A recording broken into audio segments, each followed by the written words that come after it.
Meron role ba si Chris Aquino?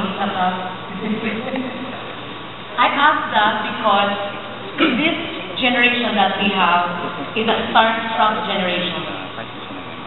Debate with me, but in a survey, and I forgot who conducted it, in a survey of who young people admire most, number one is celebrity. Disagree? Agree. Agree.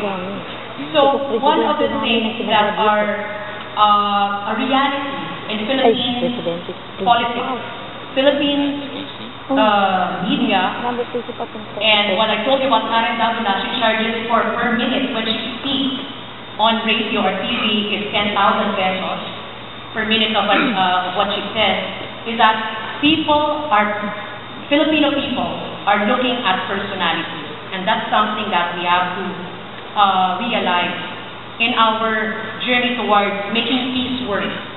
Professor Angkal, colleagues in the Parliament, officers, Secgen Gurley, acting Secgen, and all the conveners of the Mindanao Young Leaders Parliament, the 4th MYLC held in our complex, SKC complex.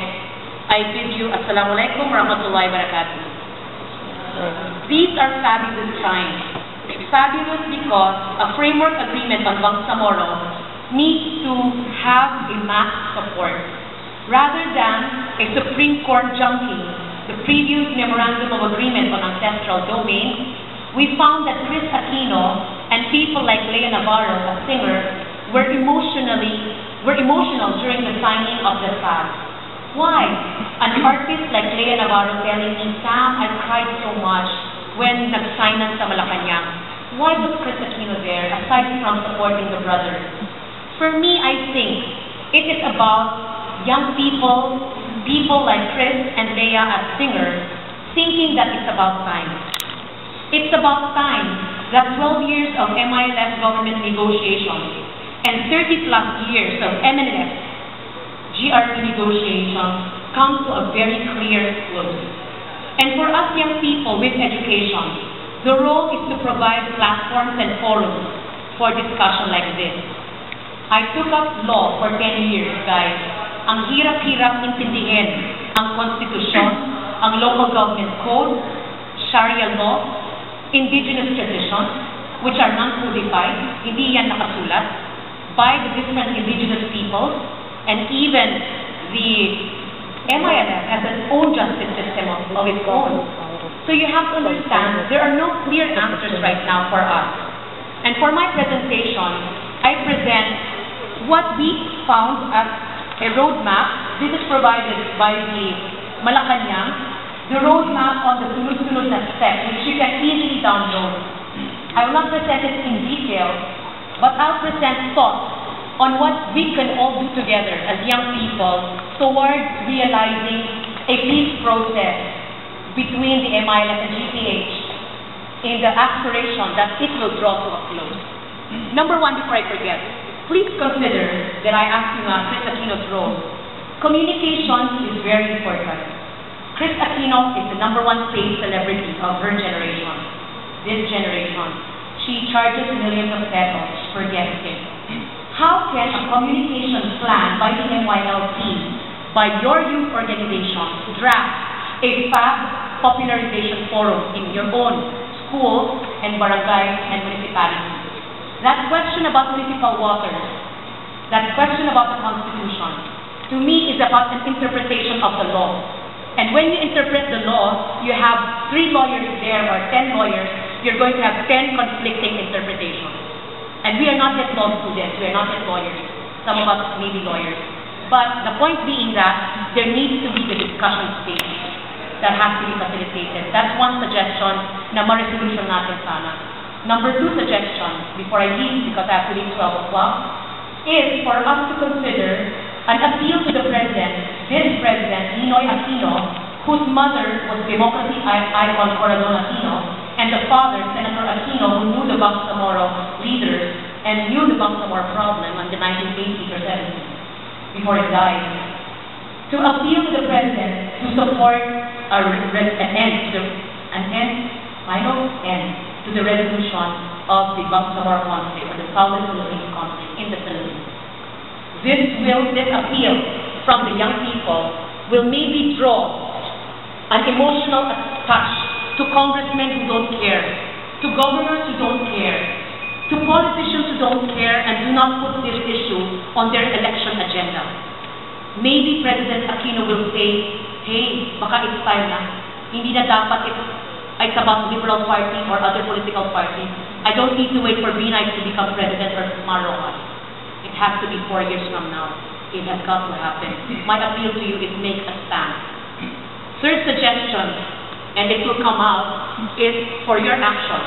There was a text to us last night by friends like Marcos Flores, who is a former youth commissioner of the NYC. He said, guys, can you consider separate seminars on public speaking, networking, fundraising, and organizing? MYLP is a product of organizing, of young people volunteering and fundraising. So you guys might want to consider that plan. Maybe on a regional level, maybe on a provincial level, maybe on a CPMIL level, or what organization sectors that you belong to. And put it, cascade it online or in your own organization. So, that's my statement. That actually captures the whole 30 minutes of my sharing. But, fabulous times for us. Not just for the MILF, not just for the government, not just for the Moro, but supposedly for every one of us who aspire that war and conflict has to end. Did you know that in Sri Lanka, for instance, it was a very, very bloody conflict, but it had to take foreigners, foreign monitors, to come into Sri Lanka and say, hey, stop this. Peace is about studying the real solution to the Tamil-Sikh conflict, ethnic divide. Did we need to have 6 countries oversee us in an international compact group like the United Kingdom, United States, through the Asia Foundation, and Japan, and Muhammadiyah Indonesia? We had to have third-party monitors to monitor us. Maybe it's time tayo na take that stand, take the action, because we don't need foreigners coming into us and saying, hey guys, put your acts together, Filipinos, Bangsamoro, Lumad, Muslims, Christians. I'm coming from the, how do you call it? I studied security sector for a while, and I sit sometimes in some military meetings on telling them what has to be a civilian perspective on peace. And you guys, military men, cannot just come into our territory and conduct operations without rules and regulations. So, many of us are not very familiar with the language of arms. Siyempre, wala tayong baril, wala tayong armalite, we don't even know the kinds of arms that are around us. But one thing is for sure, the unlicensed presence of unlicensed firearms is so spread out, especially in autonomous regions in Muslim Mindanao. For me, it's an issue, because if you talk peace negotiations, young people have to stand up for non-violence. Non-violence, the way Mahatma Gandhi stood, the way Cory Aquino and in the EDSA Revolution, the nuns and the civilians stood in EDSA. No arms. Kayo mga sundalo, tama na. Our elders in the MILF, tama na rin sana. The BIFF, don't use your arms to scare us. So I think the issue of non-violence, culture of violence, when someone is killed, whether he be a Lumad, whether he is a moral vendor or a Christian vendor, deserves the same amount of noise, the same amount of maratabat, the same amount of judicial redress. So right now, why do we have to wait for that future government? Take up law, take up Sharia law, even if you're a Christian. In the UP Islamic Studies, we have so many Islamic studies students who have life from education. They didn't know the moral history because of books that the deathbed taught us throughout centuries or through decades. So, for me, next please, we go to the slide last na kasi this is already for over here. Lawlessness is an issue kasi. Right now, we've got to convince kasi the Congress, and in that step-by-step process of the past, We're now in the process of organizing a transition commission. I don't know if there's a youth representative, but in that PC, I think the role of the PC, Transition Commission, 15-member, will be to facilitate the discussions that came from the GPH-MILF document, that FAB document. Kasi nga sabi natin, very general, very philosophical, ang FAB. Nandiyan yung normalization, wealth sharing, power sharing, they're very high up there. And then there's the annexes after the document. So the TC is going to try, they're members of both, I think they're going to be like very qualified people to discuss the legalities and even popularize it in the community level. So the stage is that the TC will prepare, is going to draft the Bangsamoro Basic Law. The question is, the ARM going to be abolished? That has to be qualified. We're part of ARM now. The Bangsamoro Basic Law, right now kasi the ARM has no power. For instance, example, pag may budget tayo for DepEd, we are going to have to defend it sa national. We're going to go to National Congress and have to convince all the congressmen to vote our part for the DepEd or the ARM budget. That requires, sabi nga ni Sir Abud, a lot of brokering, negotiations with politicians, something very unhealthy, something not so good for people who want to fast-track basic services. So, Bangsamoro Basic Law will actually rethink the powers of ARMM. The powers of ARMM don't include budgetary, they don't include monetary policy, we don't have a regional monetary authority, we don't have an economic authority that will decide on contracts with other foreign governments. So when we, for instance, Australia donated 3 billion pesos for a 6-year education program for ARM, it has to go through President Aquino. Aquino has to approve that 3 billion engagement. So you see how many months and months, even years of looking at that, that would take time. But when you cut that kind of bureaucracy, and you give that power to the, how do you call it, whatever the name would be, decided upon by the basic law, sabi mo, autonomous in the Constitution, I think for me, its interpretation ko, is that autonomous region in the Constitution is a generic word. Pwedeng, kasi there are different kinds of decentralization. The autonomous region right now is interpreted by our Organic Act. But when you have a new law, such as the Bangsamoro Basic Law, that can replace, no? To my mind, sana what constitutional change, very bloody. That's going to take a long procedure. So you're going to enhance and you're going to empower this current ARM. For me, what's important is you guys and I know where we're heading. And that I think is my ending. That's my ending. The last part. Yeah. I belong to a group called Young Moro Professionals Network. For 12 years, we have been talking about where we can get into the peace process, where we as graduates can go to, what do we do as young people. For the young Moro professionals, we see that many of us are not in the military. We're not in the PNP. What happened to the MNLF? The MNLF were given stars, military stars, kasi na-integrate sila, PNP. Na-integrate sila sa PNP. But the problem was, they didn't have the enough technical training for them to be at level. Kasi ang tatanda na nga nila 40s and 50s, they were competing with young guys who were 30s and who knew what they were doing. They really undertook the courses. So, some of us have to be in that level. Young Muslims also, I think, need to be, in the level of development. Development studies, development engagement. Some of us have to be technical experts on minerals, on resources. My advocacy in the education sector is, let's be scientists. We're always buying bench, but we're not producing the bench. The Maranao Malong has to be globalized.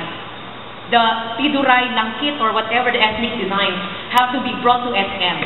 And that's the way we can make our traditions live. The way that other indigenous peoples of the world have tried to globalize their culture and maintain their Indian or whatever culture. The Japanese, for instance, they still have their homes, the old, they still sit without slippers, but when they go to offices, they're in their ties. They kept tradition and they kept modernity together. So, some of us have to be on those different levels. And I think this goes to Mindanaoan. As Mindanao young people, let's go into the justice sector, let's go to the development sector. We have to work with USAID. For a USAID project, Shim knows, we can get paid as much as 60,000 pesos for every hour.